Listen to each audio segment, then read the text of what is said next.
একবার যুধিষ্ঠির বাদে বাকি 4 পাণ্ডবরা কৃষ্ণকে জিজ্ঞাসা করেছিলেন কলিযুগ কি এবং কলিযুগে কি কি ঘটবে, কলিযুগের মানুষের অবস্থাই বা কেমন হবে, কলিযুগের মানুষেরা কেমন ব্যবহার করবে, তা নিয়ে ভগবান কৃষ্ণ পাণ্ডবদের কি বলেছিলেন, কি উপদেশ দিয়েছিলেন কলিযুগ সম্বন্ধে।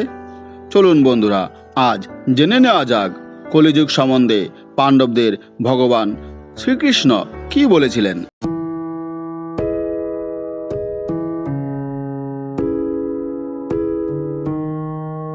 ভগবান শ্রীকৃষ্ণ পরামর্শ দেন 5 ভাইকে এক জঙ্গলের ভেতর 5টি ভিন্ন ভিন্ন পথ দিয়ে হেঁটে আবার তার কাছে ফিরে আসতে। 5 ভাই জঙ্গলের ভেতরে কি দেখলেন?